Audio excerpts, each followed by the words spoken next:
ಚಿಕ್ಕಬಳ್ಳಾಪುರ ಜಿಲ್ಲೆಯ ಚಿಂತಾಮಣಿಯಲ್ಲಿ ನೂತನವಾಗಿ ಆರಂಭಿಸಿರುವ ಮಹಾ ಮಾನವತಾವಾದಿ ಸಂವಿಧಾನ ಶಿಲ್ಪಿ ಭಾರತ ರತ್ನ ಡಾಕ್ಟರ್ ಬಿಆರ್ ಅಂಬೇಡ್ಕರ್ ಅನುಭವ ಕೇಂದ್ರ ಭವನವನ್ನು ಉಪಮುಖ್ಯಮಂತ್ರಿ ಡಾಕ್ಟರ್ ಜಿ ಪರಮೇಶ್ವರ್ ಲೋಕಾರ್ಪಣೆ ಮಾಡಿದರು.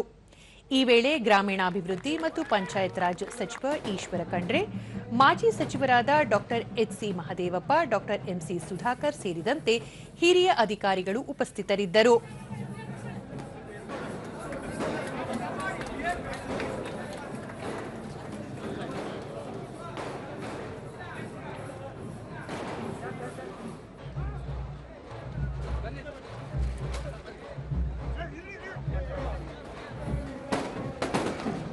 ಈ ವೇಳೆ ಅಂಬೇಡ್ಕರ್ ಪ್ರತಿಮೆಯನ್ನು ಲೋಕಾರ್ಪಣೆ ಮಾಡಿದರು.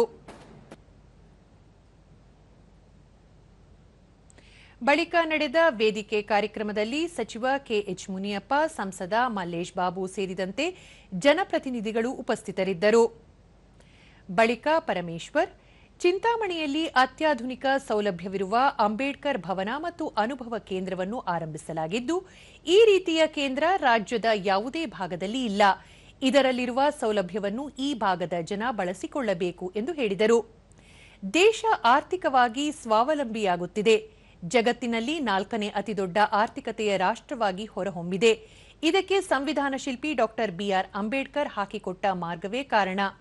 ಸ್ವಾತಂತ್ರ್ಯ ಬಂದು 80 ವರ್ಷ ಕಳೆದರೂ ಸಮಾಜದಲ್ಲಿ ಇನ್ನೂ ಅಸಮಾನತೆ ದೂರವಾಗಿಲ್ಲ.